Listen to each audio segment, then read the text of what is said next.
Assalamualaikum warahmatullahi wabarakatuh. Perkenalkan, nama saya Cantika Permata Moko Ginta dari Paralel 3 semester 3. Di video kali ini saya akan menjawab dan menjelaskan 5 pertanyaan ujian tengah semester ganjil pada mata kuliah Sosiologi Komunikasi.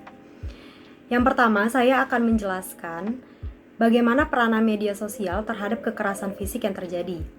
Jawaban saya adalah, pandemi COVID-19 yang terjadi saat ini banyak yang mengalami pemutusan hubungan kerja atau PHK dan pengurangan penghasilan yang dialami banyak karyawan yang menyebabkan penghasilan keluarga juga mengurang. Kondisi seperti ini bisa menjadi salah satu pemicu hadirnya kekerasan fisik pada kaum perempuan dan juga anak.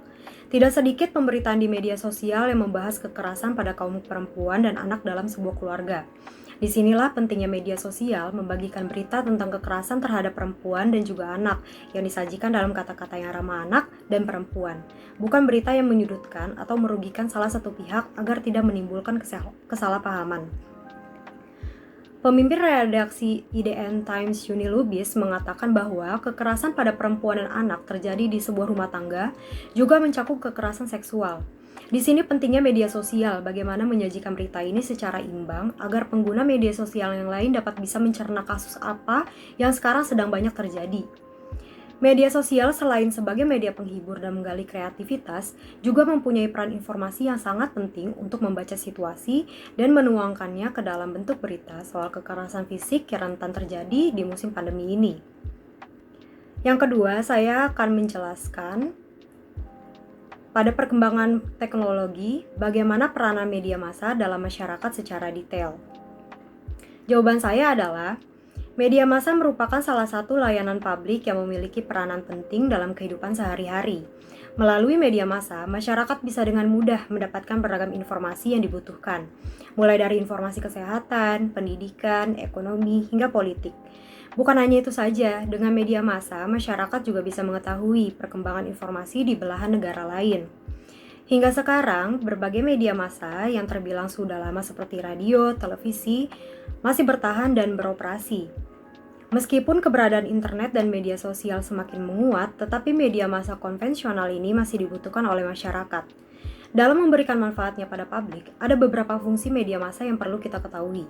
Dalam hal ini, fungsi media massa bisa sebagai pembentuk opini publik, menjadi media komunikasi antara pemerintah dan juga rakyat, menjalankan fungsi pengawasan, hingga melakukan misi sosialisasi untuk edukasi masyarakat.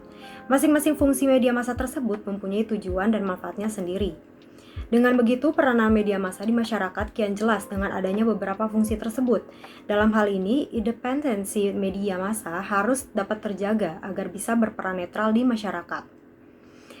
Yang ketiga, saya akan menjelaskan apakah terdapat diskriminasi gender media terhadap wanita. Berikan alasan terurai dengan contoh-contohnya. Jawaban saya adalah, dalam media memang terdapat diskriminasi gender. Media melalui perannya dapat merekonstruksi ulang pandangan dunia dan perspektif yang menempatkan laki-laki sebagai figur sentral. Dewi Chandraningrum dari Pusat Studi Budaya Universitas Muhammadiyah dalam diskusi mengatakan bahwa sadar atau tidak, media kadang-kadang mendiskriminasi dan bias gender dalam menceritakan kasus kekerasan terhadap anak dan perempuan karena memandang melalui perspektif laki-laki. Perspektif keliru menempatkan berita soal kekerasan terhadap anak dan perempuan justru membuat anak dan perempuan menjadi korban ganda karena mendapat beban tambahan berupa diskriminasi melalui pemberitaan yang bias gender. Pardoyo dari Penelitian dan Pengembangan mengakui, mayoritas media massa lebih tertarik pada masalah-masalah yang dianggap menjual. Pemberitaan tentang kekerasan terhadap perempuan dan anak di media lebih sering menampilkan perempuan dan anak sebagai sosok yang mudah disalahkan.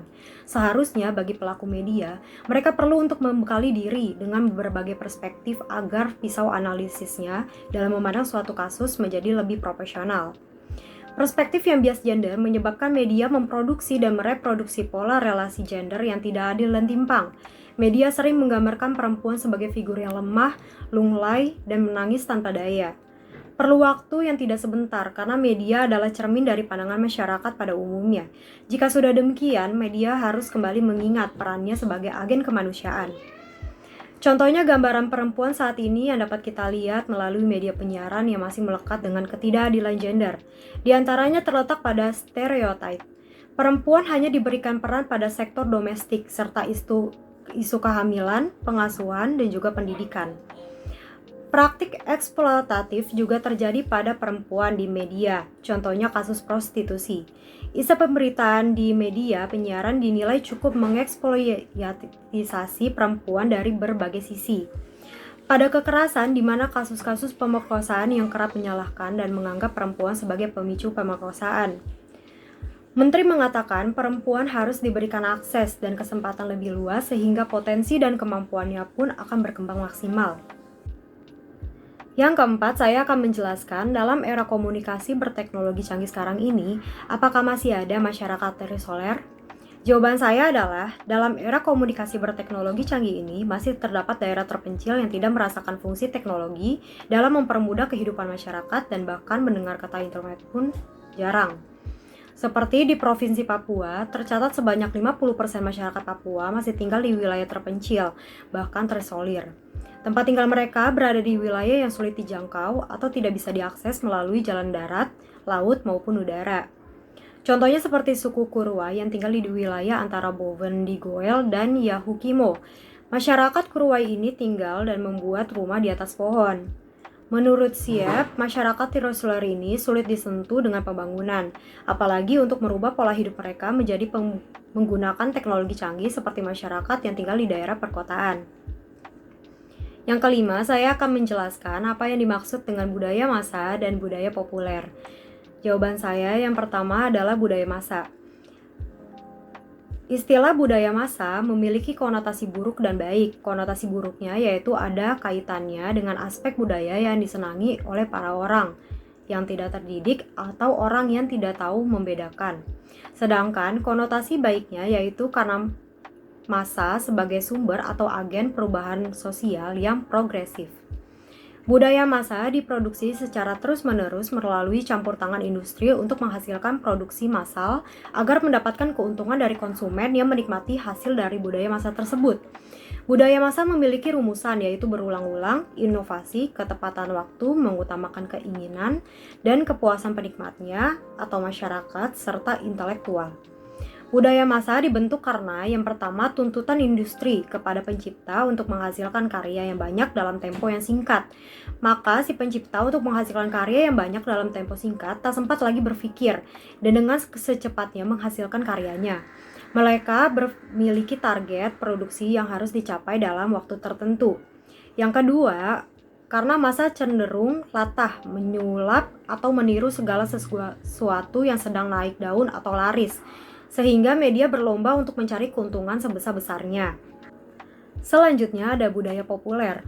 Budaya populer atau sering juga dikenal dengan budaya pop merupakan kumpulan gagasan-gagasan, perspektif-perspektif, sikap-sikap, dan fenomena-fenomena lain yang dianggap sebagai sebuah kesepakatan atau konsensus informal dalam sebuah kebudayaan arus utama pada akhir abad ke-20 hingga abad ke-21. Budaya populer ini banyak dipengaruhi oleh media massa, dan ia dipengaruhi kehidupan masyarakat sehari-hari. Istilah budaya populer sendiri berasal dari abad ke-19, yang penggunaan awalnya merujuk kepada pendidikan dan kebudayaan dari kelas-kelas masyarakat yang lebih rendah. Istilah tersebut kemudian mengandung arti sebuah kebudayaan dari kelas-kelas masyarakat yang lebih rendah, yang berbeda dari dan bertentangan dengan pendidikan yang sebenarnya yang ada pada akhir abad tersebut. Makna istilah tersebut saat ini yaitu budaya konsumsi massa secara khusus berasal dari Amerika Serikat yang muncul pada akhir Perang Dunia Kedua. Sedangkan istilah yang lebih singkat pop culture muncul pada tahun 1960-an. Istilah ini juga sering disebut sebagai budaya massa atau sering dikontraskan dengan budaya tinggi. Misalnya seperti musik klasik, lukisan bermutu, novel sastra, dan yang sejenis lainnya. Demikian jawaban beserta penjelasan saya untuk 5 pertanyaan ujian tengah semester Sosiologi Komunikasi. Kurang lebihnya mohon dimaafkan. Wassalamualaikum warahmatullahi wabarakatuh.